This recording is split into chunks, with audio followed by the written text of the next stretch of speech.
බලමු ළමයි මොකද ආර්කිමිඩිස් මූල ධර්මයේ නැත්තම් ඉපිලින් නියමය කියන්නේ කියලා. ඔයාලා පොඩි කාලේ මේක ගැන මේකට අදාළ කතන්දරෙන් නම් අහලා ඇති. ආර්කිමිඩිස් කියන විද්‍යාඥයාට ඕනි වුණා ඔටුන්නක සම්පූර්ණයෙන්ම තියෙන රත්තරන්ද නැත්නම් රත්තරන් කොච්චර ප්‍රතිශතයක් තියනවද කියලා පරීක්ෂා කරන්න නේ. මේක ගැන හිතේදායිදී ඔයාලට මතක ඇති ඒ ආර්කිමිඩිස් කියන විද්‍යාඥයා නාන්න තටාකයට බැහැලා ඉද්දි තමයි මේ සිද්ධවීම ගැන මේ මූල ධර්මයේ අර මතක් වුණේ. මතක් වුණා විතරයි යුරේකා කියලා ගහ ඇවිද්ද කියලා මේ නගරේ පුරා ඇවිද්ද කියලාත් ඔයාලා අහලා ඇති. හරි අපි බලමු මේකට අදාළ නියමය මොකක්ද කියලා සටහන් කරගන්න ළමයි. මේකට අදාළ නියමය මම මුලින්ම නියමය කියලා ඉන්නම්. නිශ්චල අසම්පීඩ්‍ය සමජාතීය තරලයක් තුළ නිශ්චල අසම්පීඩ්‍ය සමජාතීය තරලයක් තුළ වස්තුවක් පූර්ණ වශයෙන් හෝ අර්ධ වශයෙන් හෝ වස්තුවක් පූර්ණ වශයෙන් හෝ අර්ධ වශයෙන් හෝ ගිලී පාවෙන විට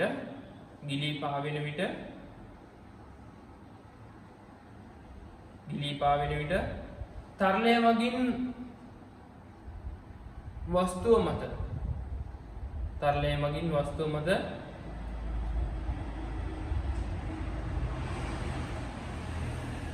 ඇති කරනු ලබන උඩුකුරු තෙරපුම් බලය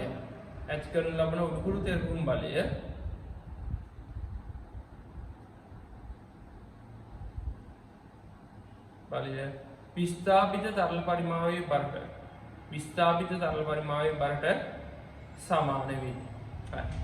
බලන්න ළමයි මෙහෙම. මම මෙහෙම සරල උදාහරණයක් කියන්නම්. අනියමයට ඔප්පු වෙන විදිහට හොඳට බලන්න. මේ වගේ වාජනයක් තියෙනවා. අපි තුන් වාජන මෙන්න මෙහෙම කැලලකුත් තියෙනවා කියලා. හරි? තවත් පොඩි වාජනයක් තියෙනවා එළියේ තියෙන. ඒ වාජනේ තියලා තියෙන්නේ තරාදියක් වගේ. කෙලින්ම අපිට මේකේ බරම ගන්න පුළුවන් නැත්නම් ස්කන්ධය අරන් බර හොයාගන්න පුළුවන්. තරාදියම තමයි මේක තියෙන්නේ. හරි. දැන් මේ වාජනයේට අපි හිතමු හරි ද්‍රවයක් දාලා දිනවා. සරලව ගන්න පුළුවන් ජලය කියලා. ද්‍රවයක් දාලා දිනවා. යම්කිසි වස්තුවක් මේකේ ගිලී පාවෙන විට අපි හිතමු අර්ධයක් ගිලිලා තියෙනවා කියලා. මේ ගිලිච්ච පරිමාවට සමාන පරිමාවක් තමයි මේ ගිලිච්ච පරිමාවට මෙන්න මේ යටින් තියෙන පරිමාවට සමාන පරිමාවක් තමයි ළමයි මේ ගිලිච්ච පරිමාව v කියලා හිතන්නම්. ඊට සමාන පරිමාවක් තමයි මෙතනින් එළියට විස්ථාපනය වෙන්නේ. මෙතනින් එළියට විස්ථාපනය වෙන්නේ තමයි මේ ගිලිච්ච පරිමාවට හරියටම සමාන පරිමාවක්. හරි? ඒ කියන්නේ මෙතන තියෙන පරිමාවත් මේ ගිලිලා තියෙන පරිමාවටම සමානයි. ආර්කිමිඩිස් කියන විද්‍යාඥයා මෙහෙම කතාවක් කිව්වේ මේ විස්ථාපිත තරල පරිමාවේ බර උඩුකුරු තෙරපුමට සමානයි කියලා. මම උඩුකුරු තෙරපුම පුතා u කියලා ගන්නවා. u උඩුකුරු තෙරපුම. දැන් තෙරපුම් බලය කියලා කියන්න පුළුවන්. දැන් උඩුකුරු තෙරපුම් කියන්න පුළුවන්. හරි ආර්කිමිඩිස් කියන විද්‍යාඥයා කිව්වේ උඩුකුරු තෙරපුම උඩුකුරු තෙරපුම් බලය එහෙම කියමු සමාන වෙනවා විස්ථාපිත තරල පරිමාවේ බර. විස්ථාපිත තරල පරිමාවේ තරල ප්‍රමාණයේ බර. හරි හොඳට බලන්න. හරි ලස්සන නියමයක්. හොඳට බලන්න. ලස්සන කතාවකුත් එක්ක තියෙන ලස්සන නියමයක්. හරි. එතකොට උඩුකුරු තෙරපුම අපි u වලින් දක්වමු. විස්ථාපිත තරල පරිමාවේ බර පුතා. විස්ථාපිත මේ තරලයේ ඝනත්වය මම රෝ වලින් දක්වන්නම්. තරලයේ ඝනත්වය රෝ වලින් දක්වන්නම්. රෝ කියන්නේ ඝනත්වය.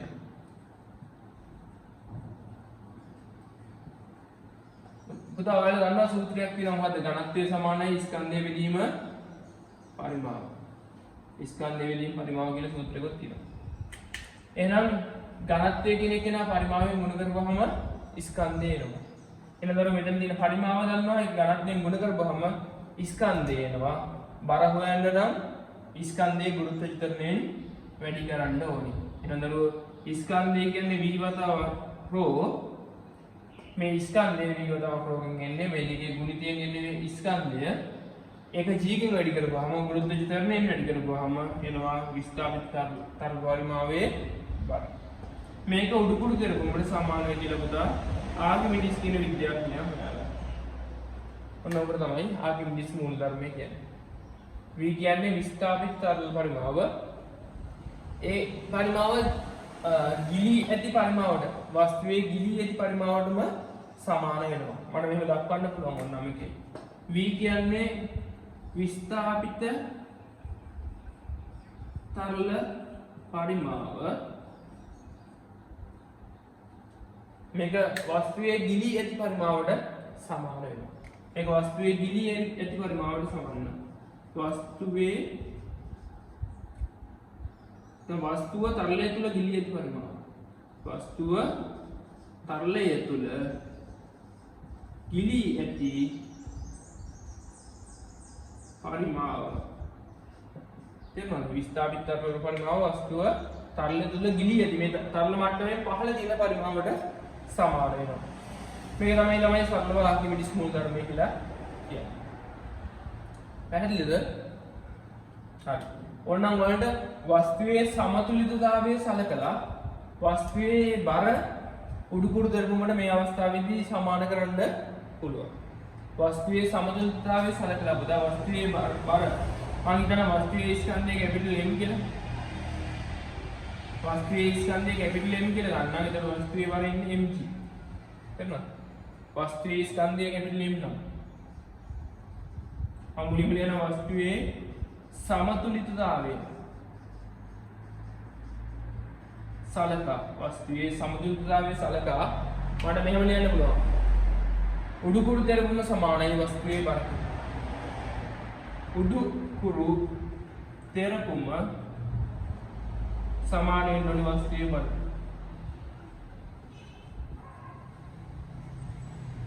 මෙතන දරුව වස්තුවේ බරට එන්නේ. මම උඩුකුරු තෙරපුම මට u කියලා ලියන්න පුළුවන්. වස්තුවේ බරට එන්නේ කැපිටල් M. මේක ඇවිල්ලා ආකිමිඩිස් මූල ධර්මයට අදාළ කොටසක් නෙමෙයි. සරලව සිරස්ස ඉහළට බල වස්තුව මෙහෙම සමතුලිත නිසා සිරස්ස ඉහළට බල පහළට බලවලට සමාන කරපු එකක් තමයි මෙතන කරේ. වෙන කිසිවක් නෑ. වස්තුවේ ඉහළට බල පහළට බලවලට සමාන කරපු එකක් කරේ. මේ අමතර කොටසක් මේක. හරි ආකිමිඩිස් මූල ධර්මය කියන්නේ මෙච්චරයි. වස්තුව මත යෙදෙන උඩුකුරු තෙරපුම් බලය මේ ජල අණු මගින් ජලය හරි ද්‍රවයේ අණු මගින් වස්තු මත ඇති වෙන උඩට ඇති වෙන තෙරපුම උඩට ඇති වෙන උඩුකුරු තෙරපුම් බලය තෙරපුම නිසා ඇති වෙන උඩුකුරු තෙරපුම් බලය සමාන වෙනවා විස්ථාපිත තරල පරිමාවේ බර විස්ථාපිත තරල පරිමාවේ බරට. ඒ කියන්නේ විස්ථාපිත තරල පරිමාව තරලයේ ඝනත්වයේ වතාව ගුරුත්වජ ධර්මය. පැහැදිලිද? ආකිමිඩිස් මූල ධර්මයේ පාවිච්චි කරලා ද්‍රවයක ඝනත්වය සහ වස්තුවක ඝනත්වය වань පුළුවන් වස්තුව තනලා දින ද්‍රවයක ඝනත්වය. හරි හොඳට බලන්න. මේ ආකිමිඩිස් මූල ධර්මයමයි පාවිච්චි කරන්නේ. හරි. මට මෙහෙම ගන්න පුළුවන්. මම මුලින් පුතා වස්තුවක් සාමාන්‍ය දුරුතරාදියක ඉල්ලලා වස්තුවේ ස්කන්ධය වෙන ගන්නවා. නැත්නම් වස්තුවේ අපි දුරුතරාදී නිව්ටන් වලින් එන්නේ වස්තුවේ බරමයි ඉන්න පුළුවන්. mg කියන එක. mg මෙතන පාඩාංගය පුතා දුරුතරාදී පාඩාංගය මම t1 කියලා ගන්නම්. මෙතන t1 කියන එක කෙනා සමාන වෙනවා mg ට නේද? සරලයි ඊටම සරලයි t1 කියන එක කෙනා mg ට සමාන වෙනවා. හරි. මේකට කියනවා පුතා වස්තුවේ සත්‍ය බර කියලා. හොඳට බලා ගන්න. මේකට කියනවා වස්තුවේ සත්‍ය බර කියලා. නේද? මේ කොටසට කියනවා අපි මේකට කියනවා වස්තුවේ සත්‍ය බර කියලා. සත්‍ය බර. හොඳට බලන්න ඕනේ. ඊළඟ මොහොතේදී මම කරන්නේ මේ වගේ ඉතාම සරල දෙයක්. මේක ජලය තුල මේ විල වාතය තුල පවතින විට ඊට මම ජලය තුල මේක ගිලනවා. වාතය තුල. හරි. මේ කොටස මම කරනවා. ඊළඟට මම මේ පද්ධතිය මේ වස්තුව මම ගිල්ලනවා. ජලය බලන්න හොඳට ජලය තුල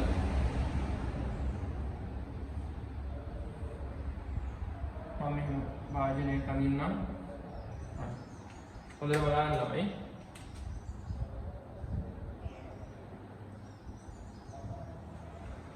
දැන් මේ සම්පූර්ණයෙන්ම ගිල්ලනවා මේ ගිල්ලීම නිසා මේ වස්තුව මත යම් උඩුකුරු තෙරපුමක් ඇති වෙනවා මම ඒක U1 කියලා ගන්නම් පළවෙනි උඩුකුරු තෙරපුම U1 මේ තරලයේ ඝනත්වය නැත්නම් ජලයේ ඝනත්වය මම ρ W කියලා ගන්නම් සාමාන්‍ය ρ W වලගේ 10 කියලා අපිට පාවිච්චි කරන්න පුළුවන් මේ වස්තුවේ බර පුතා mg බහට ක්‍රියාත්මක වෙනවා වස්තුවේ බර මම කැපිටල් mg කියලා ගන්නවා වස්තුවේ බර පහළට ක්‍රියාත්මක වෙනවා අර විදිහට මෙතන පාඩාංගය T2 කියලා ගන්නවා පුතා මෙතන පාඩාංගය T2 කියලා ගන්නවා මේ වෙලාවේ මේ වෙලාවේ දරුවෝ වස්තුව මත උඩට බලන්න ඒකේ පාඩාංගය දැන් ඔයාලා දැනගන්න තවත් වැදගත් කරුණක් වෙනවා මේ නිව්ටන් තරාජියේ පෙන්වන පාඩාංගය තමයි දරුවෝ මේ තන්තුවේ ආදිතිය තන්තුවේ ආදිතිය මොකද මේ තන්තුව යම් ප්‍රමාණයකින් පහළට ඇදෙනවද ඊට සමාන පාඩාංගයක් තමයි යම් බලයකින් පහළට ඇදෙනවද ඊට සමාන පාඩාංගයක් තමයි මේ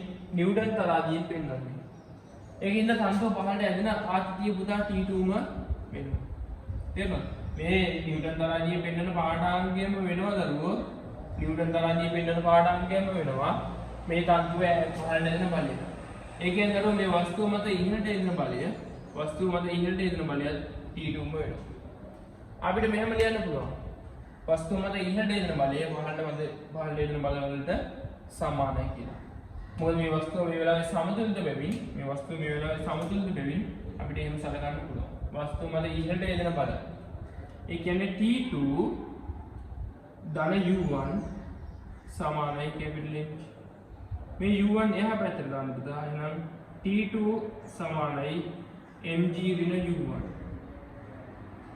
mg ඍණ U1 පුතා මේ වස්තුවේ පරිමාව මම v කියලා ගත්තොත් එහෙනම් වස්තුවේ පරිමාව v කියලා ගත්තොත් ඔන්න v වතාවක් ρ w වතාවක් g කියලා දාන්න පුළුවන් උඩුකුරු දෙරපොම විදියට එහෙම ලියන්නම් එහෙනම් T2 සමානයි mg ඍණ v ρ w පැහැදිලිද මෙන්න මේකට කියනවා පුතා අපි මේකට කියනවා අපි වස්තුවේ දෘශ්‍ය බර කියලා වස්තුවේ දෘශ්‍ය බර කියලා වස්තුවේ දෘශ්‍ය බර පැහැදිලිද වස්තුවේ දෘශ්‍ය බර කියනවා mg ඍණ v ρ w කියන වස්තුව මත ඒ කියන්නේ ඇත්තට මේ වෙලාවේ බර විදියට ක්‍රියාත්මක වෙන්නේ mg කින් u කෙනෙක් කෙනා අඩු කරපුවාම එන අගිය. පැහැදිලිද? හරි. තවත් දෙකක් දෙන්න තියෙනවා දරුවෝ මෙතනදී ඒ දේම වෙනවා. ඇත්තටම මෙතන අපිට mg කියලා එන්නේ මේකේ පාඨාංගයේ විදියට එන්නේ mgම විතරක් නෙමෙයි. තේරුණාද? mg ගෙන් යම් කිසි උඩුකුරු දෙරපුමක් අඩු වෙනවා දරුවෝ. මොකක්ද දන්නා හේතුව? යම් කිසි උඩුකුරු දෙරපුමක් ඇති වෙනවා මොකද මේ වස්තුව තියෙන්නේ වාතය තුළ. වාතය කියන්නේ යම් තරලයක්. ඒ තරලයේ මේ වස්තුව මත යම් උඩුකුරු දෙරපුමක් ඇති වෙනවා. ඇති නොවනවා නම් නෙමෙයි. යම් උඩුකුරු දෙරපුමක් ඇති වෙනවා. හැබැයි ඒක ඊටමත් කුඩයි කියලා සලකලා අපි පාඨාංගය mg-ටම සමාන කරනවා. පැහැදිලිද? පැහැදිලිද? මේක ඊටමත් කුඩයි කියලා සලකනවා. හරි. මේ ජලය තුල ගිල්ලුවා මේක. ඊළඟ අවස්ථාවේ මම මොකක්ද ද්‍රවයක් තුල මේ වස්තුව පුදා ද්‍රවයක් තුල ගිල්ලනවා. කිසියම් ද්‍රවයක් තුල ගිල්ලන්නේ. හොඳට බලන්න. ද්‍රවය තුල ඒකේ මේ වගේමයි හොඳට බලන්න.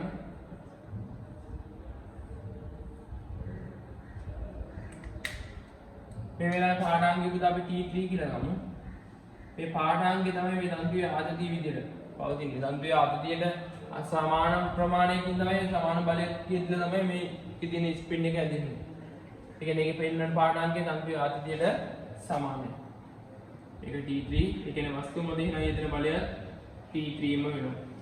වස්තුව මත යෙදෙන බලය T3ම වෙනවා. අපි මේක මොකක් හරි වෙන ද්‍රවයක් දරුවෝ මෙතන ඇවිල්ලා මේක දිගන්නේ ජලයේ තමයි ජලයේ ඝනත්වය තමයි මේ rho w කියලා ගත්තේ. මේ මොකක් හරි වෙන ද්‍රවයක්. ජලය නෙමෙයි වෙන ද්‍රවයක්.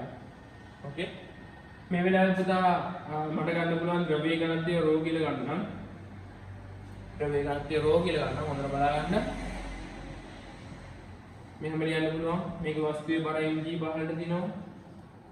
වස්තුව මත උඩුකුරු දෙරපුම මේ වෙලාවේ u2 කියලා ගමු. වස්තුව මත උඩුකුරු දෙරපුම u2 කියලා ගමු. මේ වෙලාවේ කලින් වගේම මට සමීකරණ ලියන්න පුළුවන්. ඒ කියන්නේ මේ වස්තුවේ සමතුලිතතාවය සලකලා ඉහළට බල පහළට බල වලට සමාන කරන්න පුළුවන්. ඒ කියන්නේ u2 දන d3 කෙනෙක් කෙනා mg ට සමාන කරන්න පුළුවන්. නේද? මම ලියන්නම් t3 ධන u2 කෙනෙක් කෙනා සමානයි mg. මේ u2 එහා පැත්තට දාන්න මෙන්න t3 සමානයි mg ඍණ u2.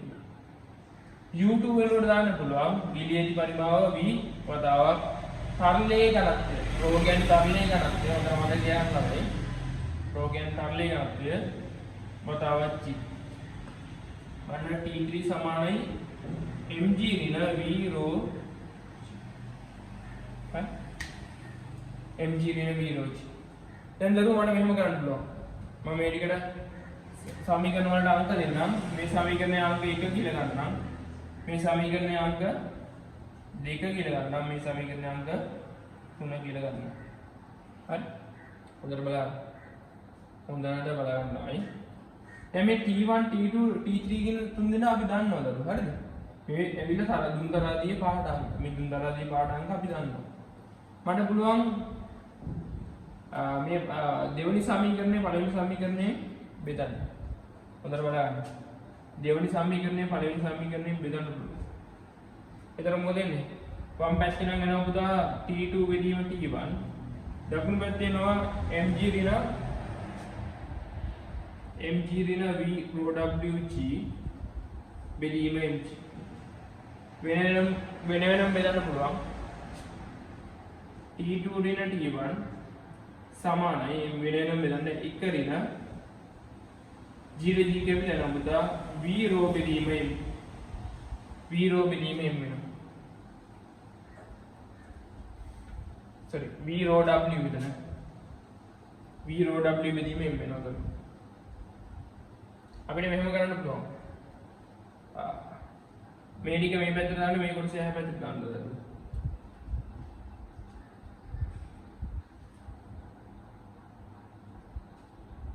v rho w බෙදීම capital M සමානයි t2 ඍණ t2 බෙදීම t1 ධන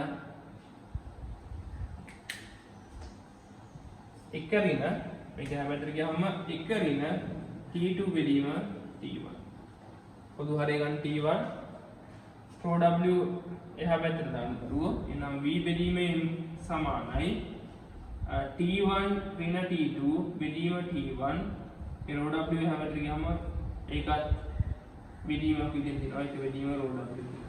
දැන් මුඩයට මාරු කරන්න පුතා. එතකොට m බෙදීම v සමානයි t1 rho w බෙදීම t1 දින t2. මේකෙන් දරුවෝ වස්තුවේ ඝනත්වය. මේ කියන්නේ වස්තුවේ ඝනත්වය නේද? වස්තුවේ ස්කන්ධය විදිහ වස්තුවේ පරිමාව කියන්නේ මෙතන එනවා අපිට වස්තුවේ ඝනත්වය. පැහැදිලිද? මෙතන ලැබෙන්නේ මේ වස්තුවේ ඝනත්වය.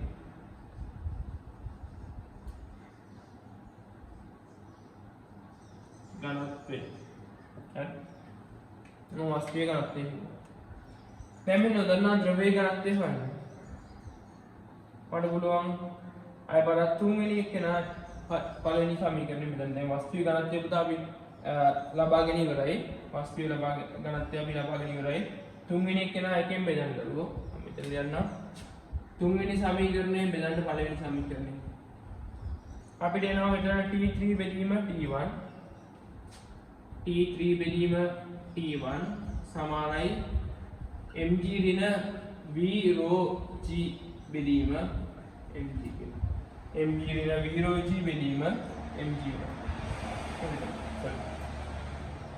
වෙනම බෙදන්න කලින් වගේම t3 බෙදීම t1 සමානයි mg ට mg කැපිටනවා 1 ඍණ g ට g කැපිටනවා v රෝ බෙදීමෙන් වෙනවා. දරුවෝ මෙතන v දැන් අපි d හොයාගෙන ඉවරයි. වස්තුවේ ඝනත්වය හොයාගෙන ඉවරයි මේ කලින් අවස්ථාවේදී. මොකද t1 t2 t3 දන්නවා ρw දන්නවා. ρw කියන්නේ ජලයේ ඝනත්වය 10 කියලා දාන්න පුළුවන්. එහෙනම් d දන්නවා. d දන්නවා මොකද? ඒ කියන්නේ m බෙදීම v දන්නවනේ නේද? කියන්නේ v බෙදීම m කියන්නේ ඒකට d. මම මෙතනින් ආදේශ කරන්නම් v බෙදීම m වෙනකොට ඒකට d කියලා. මෙහෙම ලියන්න පුළුවන් නේද? t3 බෙදීම t1 එක වෙන v බෙදීම m කියන්නේ මොකක්ද වෙන්නේ? m බෙදීම v කියන්නේ d, v බෙදීම m කියන්නේ එක බෙදීම d. රෝ වතාවක් එක බෙදීම d කියලා නේද? රෝ වතාවක් එක බෙදීම d කියලා දාන්න පුළුවන්. v බෙදීම m වෙනවා. එහෙනම් මේ ටික මෙහෙට දාන්න මේක එහා පැත්තට දාන්න. රෝ බෙදීම d සමානයි 1 ඍණ t3 බෙදීම t1. පොදු හරය t1 ගන්න පුතා. එහෙනම් මේකේ රෝ බෙදීම d එහා පැත්තට දාන්න දරුවෝ පොදු හරය ගන්න ගමන් d එහා පැත්තට දාන්න. එහෙනම් මට මෙහෙම ලියන්න පුළුවන්. රෝ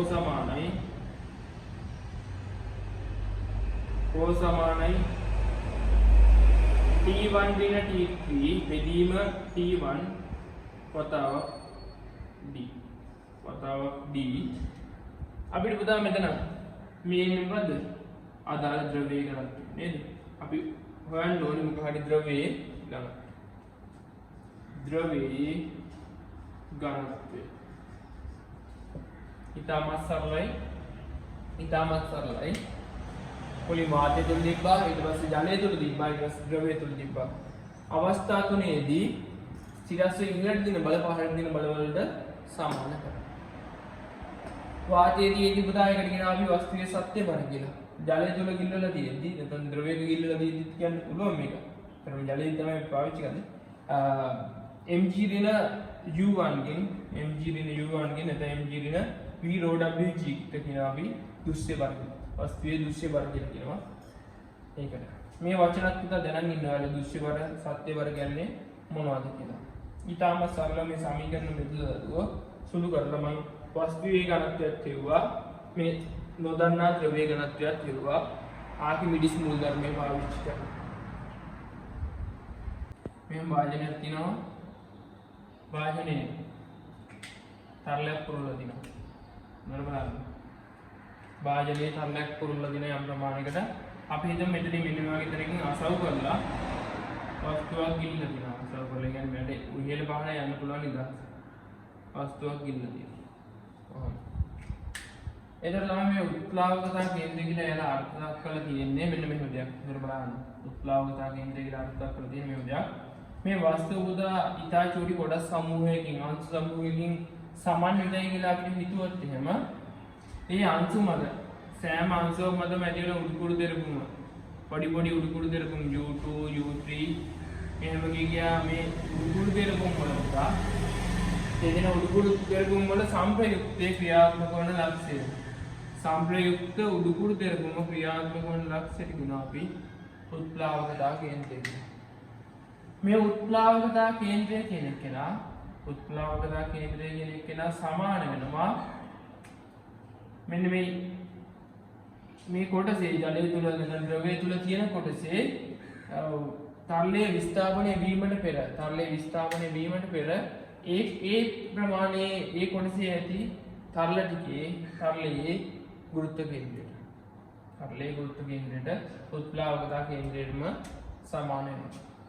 සටහන් කරගන්න ළමයි උත්ප්ලාවකතා කේන්ද්‍රය කියලා දාලා මෙහෙම වස්තුවක් තරලයක් තුළ ගිලී පවතින විට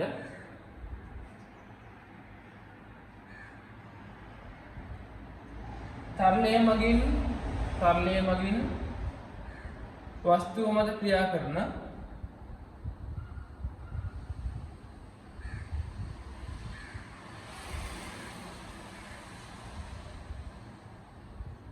උඩුකුරු දෙරපුම ක්‍රියාත්මක වන ලක්ෂ්‍යය නැත්නම් සම්ප්‍රයුක්ත උඩුකුරු දෙරපුම ක්‍රියාත්මක වන ලක්ෂ්‍යය උත්ප්ලාවකතා කේන්ද්‍රය ලෙස ප්ලාවකතා කේන්ද්‍රය ලෙස හැඳින්වේ.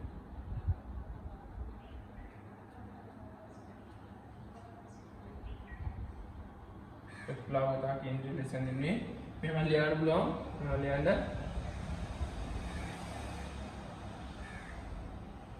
තරලය තුල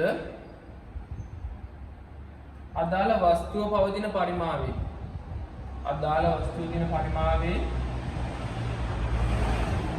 තරලයේ විස්ථාපනය වීමට පෙර පැවති තරල කොටසේ ගුරුත්ව කේන්ද්‍රයේ පිහිටන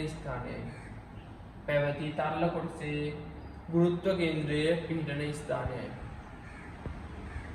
ස්ථානය වේදික පැහැදිලිද? දැන් අපි ගන්න මේ තරලයේ විස්ථාපනය වෙන්න කලින් තිබ්බ තරල කොටසේ ගුරුත්ව කේන්ද්‍රය නැත්නම් සම්ප්‍රයුක්ත උඩුකුරු තෙරපුම ක්‍රියාත්මක වන ලක්ෂ්‍ය. ඉපිලියම් නියමය නැත්නම් ආකිමිඩිස් මූලධර්මය කියන එක නම් හරි ලස්සන නියමයක් ළමයි. ඔයාලා දන්නවද මේ උදාහරණ නේද? සමහර මිනිස්සු මල මූදේ හැම පාවෙවි ඉන්නවා නේද? පොත් කියවනවා දැකලා තියෙනවා මෙතන බින්දුවක් දාන්නම් පාවෙවි ඉන්නවා. ඒකට හේතුව මොකද්ද නෝ? උඩුකුරු තෙරපුම සමාන වෙනවා v rho g ට. v කියන්නේ ගිලී ඇති පරිමාව, rho කියන්නේ තරලයේ ඝනත්වය, g කියන්නේ ගුරුත්වාකර්ෂණය. මේ තරලයේ ඝනත්වය වැඩි වෙන්න යම් කිසි වස්තුව මත තරලයේ ඝනත්වය මේ තරලයේ ඝනත්වය පුතා වැඩි වෙන්න යම් කිසි වස්තුව මත යෙදෙන උඩුකුරු තෙරපුම වැඩි වෙනවා නේ. මේ rho වැඩි වෙන්න u වැඩි වෙනවා. තර මල මුහුදේ තියෙන ලුණු නැත්නම් වතුරේ ජලයේ ඝනත්වය ඉතාමත් අධිකයි. අධික ඝනත්වයක් තියෙනවා. ඒකින්ද මල මුහුදේ පහසුවෙන් පාවෙලා ඉන්න පුළුවන්.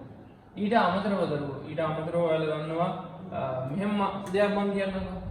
දැන් මේ වගේ දරුවෝ ගෝලයක් අපි හිතමු යකඩ ගෝලයක් කියලා. යකඩ ගෝලයක් ජලයට දැම්මොත් පාවෙන්නේ නැහැ, පත්ලට වැටෙනවා නේද? යකඩ ගෝලයක් ජලයට දැම්මොත් පාවෙන්නේ නැහැ. ජලය මේ තවත් ආකිමිඩිස් මූලධර්මයේ ඊදීම් මේ යකඩ ගෝලය. හරි? හැබැයි දරුවෝ මේ යකඩ ගෝලයෙන්ම බෝට්ටුවක් ආකාරයට මම මේක නවල තලලා තුනී කරලා තහඩු විදිහට හදලා බෝට්ටුවක් ආකාරයට හැදුවොත් එහෙම ඔයාලා දන්නවද දරුවෝ මේ බෝට්ටුව මොකද වෙන්නේ? ඒ බෝට්ටුව ගිලින්නේ නැතුව ජලෙ තියෙනවා. ඒ බෝට්ටුව ගිලින්නේ නැතුව ජලය තුල තියෙන්න පුළුවන්. එහෙනම් මේ යකඩ ස්කන්ධය මේ මිලියඩි දශමයක්වත් වැඩි කරන්නේ නැහැ, මිලියඩි දශමයක්වත් අඩු කරන්නේ නැහැ. මේ යකඩ ටිකමයි තියෙන්නේ. හැබැයි මේ වෙලාවේ පාවෙනවා, මේ වෙලාවේ ගිලිනවා. මෙතනත් මේ ජලයම තමයි තියෙන්නේ. මේ ජලයම තමයි තියෙන්නේ. බලන්න. වෙනස තියෙන දරුවෝ මෙතන යකඩ ගෝලයේ පරිමාව යකඩ ගෝලයේ ඔක්කොම ටික එකට කැටි වෙලා තියෙන යකඩ ටික. ඒකට පරිමාව ගොඩක් අඩුයි. මෙතන පරිමාව ගොඩක් අඩුයි. v ජලයේ ඝනත්වය වෙනස් වෙන්නේ rho w යි. v1 කියන්නේ මෙතන පරිමාව. මෙතන දරුවෝ පරිමාව ගොඩක් ගිල්ල දින පරිමාව ගොඩක් වැඩි. ඒ v2 කියනවා. ගිලියති පරිමාව. ඉතින් මෙතන ඇති වෙන උඩුකුරු තෙරපුම u1, මෙතන ඇති වෙන උඩුකුරු තෙරපුම u2. මේ යකඩවල ස්කන්ධය මම වෙනස් කරේ නැහැ. එහෙනම් මෙතන තියෙන බරමයි මෙතනදී පහළට තියෙන බර එකමයි. තේරුණාද? අවස්ථා දෙකේදී මේ දෙන බර එකමයි. මෙතනත් mg අතනත් mg වෙයි. බර වගේ mg කියලා ගන්න. දැන් මේ වෙලාවේ දරුවෝ මේ අවස්ථාව මම ගන්නවා. මේ යකඩ ගෝලයේ මේ බෝට්ටුවක් ආකාරයට. බෝට්ටුවක් ආකාරයට හදුවා. මේ වෙලාවේ මම u1 කියන පළවෙනි උඩුකුරු තෙරපුම ගන්න පුළුවන් v1 rho w g. දෙවෙනි අවස්ථාවේදී u2 කියන උඩුකුරු තෙරපුම ගන්න පුළුවන් v2 rho w g. ගිලී ඇති පරිමාව මෙතන සම්පූර්ණයෙන් ගිලිලා තියෙන්නේ. තරලයේ ඝනත්වය rho w ජලයේ ඝනත්වය පදාව ගුරුත්වාකර්ෂණය. මෙතන උඩුකුරු තෙරපුම වෙන්නේ ගිලී ඇති පරිමාව v2 තරලයේ ඝනත්වය rho w ගුරුත්වාකර්ෂණය g. ඔයාලා දන්නවද මෙතන මේ පරිමාවට වැඩිය මෙතන ගිල්ලා තියෙන පරිමාව ගොඩක් වැඩි. ගිල්ලා තියෙන පරිමාව මෙතන ගොඩක් වැඩි. ඒ කියන්නේ V1 ට වැඩිය පුතා V2 වැඩි වෙනවා කියලා ඔයාලා දන්නවා. V1 ට වැඩිය V2 මේ මෙතනක් තියෙන රෝජි මෙතනක් තියෙන රෝජි. V1 ට වැඩිය V2 වැඩි හින්දා මොකද වෙන්නේ දරුවෝ? මෙන්න මේ පද දෙකේ මෙන්න මේ ප්‍රකාශනය වැඩි නේද? දකුණු පැත්ත වැඩි. මේ වෙලාවේ උඩුකුරු දෙරම පුතා මෙතනදී එතන උඩුකුරු දෙරපමට වඩා වැඩි නිසා මේ බෝට්ටුවක් ආකාරයෙන් තියෙද්දි ජලයේ පාවෙන්න පුළුවන්. මේ වගේ ගෝලයක් ආකාරයෙන් තිබ්බොත් පාවෙන්න බෑ. ඇත්තටම දරුවෝ ජලය දන්නේ නැහැ එයාගේ ඇතුලේ හිස්ද ඇතුලේ පිල්ලද තියෙන්නේ කියලා. තේරෙනවද? ජලයට දැනෙන්නේ එයාගේ බාහිරින් තියෙන පරිමාව. මොකද බාහිරින් තියෙන පරිමාවට සමාන ප්‍රමාණයකින් තමයි හැම වෙලෙම ජලය විස්ථාපනය කරන්නේ. බාහිරින් තියෙන පරිමාවට සමාන ප්‍රමාණයකින් තමයි මෙතනත් එහෙමයි. බාහිරින් තියෙන පරිමාවට සමාන ප්‍රමාණයකින් තමයි ජලය හරි ද්‍රවය හරි මගින් යම්කිසි ප්‍රමාණයක් විස්ථාපනය කරන්නේ. ඒ විස්ථාපනය කරන ප්‍රමාණයට සමාන ප්‍රමාණයකින් තමයි මේ අනුරූපව තමයි උඩුකුරු තෙරපුමක් ඇති වෙන්නේ. හරිම ලස්සන දෙයක් මෙයාගේ පිටිස් මූල ධර්මයේ කියන්නේ.